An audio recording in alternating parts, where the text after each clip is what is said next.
आप लोगों को जो 6 तारीख का वीडियो मिला था, उनमें से एक प्रश्न जो 5वां प्रश्न 6 तारीख का जो वीडियो का, जिसका कि थंबनेल इस तरह से था, जिसका एक बैनर ये बना हुआ था इस तरह से, उस वीडियो में जाकर आप लोग चेकआउट कर सकते हैं, चेक इन कर सकते हैं। जो 5वां प्रश्न हम लोगों ने पढ़ा था, जो एक्स्ट्रा फैक्ट्स उसका देखा था, इसलिए मैं कहता हूँ हमेशा एक्स्ट्रा फैक्ट्स को ध्यान से सुना कीजिएगा, ध्यान से उसको भी रिवाइज कीजिएगा, ध्यान कीजिएगा। 5वां जो प्रश्न था, मौलिक कर्तव्य को संविधान में कब जोड़ा गया था, तो उससे संबंधित मैंने जो एक्स्ट्रा फैक्ट्स बताया था, उससे संबंधित क्वेश्चन आए हुए थे। देखिए केबीसी के पॉइंट देखिए 6400, और कब का था, 29वां एपिसोड था। और प्रश्न देखिए, यह प्रश्न है, in which year were the words secularist and secular added in preamble to constitution of India. हम लोगों ने इस प्रश्न का डिस्कस किया था 6 तारीख के वीडियो में। इस प्रश्न का 1976 आंसर हो जाता है, तो हम देख लीजिए, उसमें आप लोग जाकर चेकआउट कर सकते हैं, चेक इन कर सकते हैं। ये देखिए, ये पॉइंट है, ये हम लोगों ने डिस्कस किया था। सेकुलर, सोशलिस्ट, इंटीग्रिटी, इस शब्द को कब जोड़ा गया था, तो 1976 में 42वें संशोधन के तहत। इसलिए हमेशा एक्स्ट्रा फैक्ट्स को भी ध्यान में रखना है, ध्यान से देखना है, इसलिए मैंने इसको बताना ज़रूरी समझा, इसलिए इसे आप लोग देख लीजिएगा। इसलिए चलिए स्टार्ट करते हैं आज का वीडियो।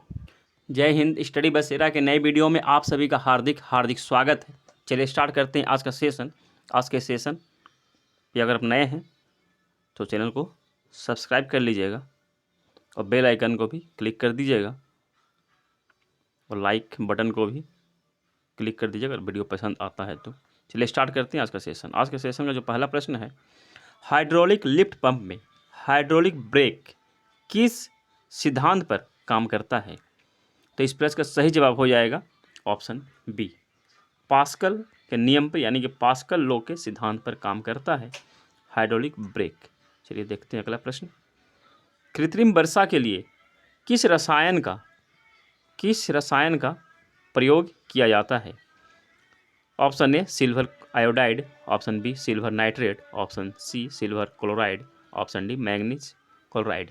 तो इस प्रश्न का सही जवाब हो जाएगा ऑप्शन ए, सिल्वर आयोडाइड का प्रयोग किया जाता है कृत्रिम वर्षा के लिए। चलिए नेक्स्ट क्वेश्चन देखते हैं। भारतीय समाचार पत्रों का मुक्तिदाता किसे कहते हैं, option A Ripon, option B Mayo, option C Lytton, option D Metcalfe. तो इस प्रश्न का सही जवाब हो जाएगा ऑप्शन डी, मेटकॉफ को भारतीय समाचार पत्रों का मुक्तिदाता कहते हैं। नेक्स्ट क्वेश्चन है, व्यक्तिगत ट्रैक मुकाबले में ओलंपिक फाइनल में पहुंचने वाली प्रथम भारतीय महिला, यहाँ प्रथम भारतीय महिला कौन है, फिर पहुंची थी, इसकी बात की जा रही है। तो इस प्रश्न का सही जवाब हो जाएगा ऑप्शन बी, पीटी उषा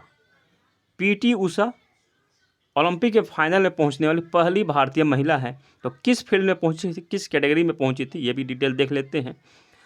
तो पीटी उषा 1984 के जो कि मुकाबला ओलंपिक हुआ था लॉस एंजल्स में हुआ था, तो इन्होंने 400 मीटर स्पर्धा में भाग लिया था और इसमें ही इसी फील्ड में इन्होंने फाइनल तक पहुंचा था, परंतु पदक नहीं जीत पाई थी, तो फाइनल तक पहुंची थी 400 मीटर कंपटीशन में।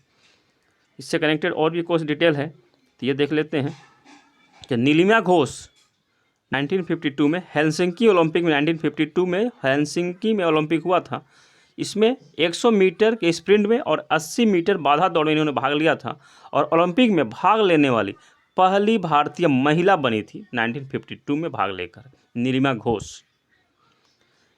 श्री नीलिमा घोष को पहले बार क्यों कहा जा रहा है कि 1952 में 4 महिलाओं ने भाग लिया था, तो नीलिमा घोष को पहली महिला क्यों कहा जा रहा है, क्योंकि इन्होंने 100 मीटर में सबसे पहले आधिकारिक रूप से वहाँ दौड़ लगाई थी, सबसे पहले इन्होंने पार्टिसिपेट किया था, इसलिए इन्हें कहा जा रहा है। उनके साथ ही, अगर ऑप्शन में ये नहीं रहता है तो ये भी ध्यान रखिएगा, उनके साथ ही 1952 में नीलिमा घोष, मैरी डिसूजा, जो कि दोनों ही ट्रैक फील्ड धावक है, दोनों ही डोली नजीर और आरती शाह, दोनों की तैराकी इन्होंने भी भाग लिया था 1952 के ओलंपिक में।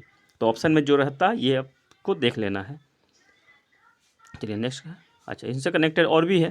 1952 में केडी जादव, जो कि भारतीय पहले हैं जिन्होंने व्यक्तिगत रूप से पदक जीता था, तो कुश्ती कैटेगरी में इन्होंने 1952 के हेलसिंकी ओलंपिक में ही जीता था। में व्यक्तिगत रूप से पहले पुरुष बने थे पदक जीतने वाले। और महिला कैटेगरी में व्यक्तिगत रूप से पदक जीतने वाली बनी थी कर्नम मल्लेश्वरी, जिन्होंने 2000 ईस्वी में सिडनी ओलंपिक में कांस्य पदक जीता था। और ये भारोत्तोलन कैटेगरी में जीती थी इन्होंने, कर्नम मल्लेश्वरी। चलिए देखते हैं नेक्स्ट क्वेश्चन। नेक्स्ट क्वेश्चन है पीटी उषा को अर्जुन पुरस्कार कब मिला था? तो इस प्रश्न का सही जवाब हो जाएगा ऑप्शन, अगर आप लोग जानते हैं तो ऑप्शन में बता सकते हैं कमेंट में इसका आंसर। तो इस प्रश्न का सही जवाब हो जाएगा ऑप्शन सी।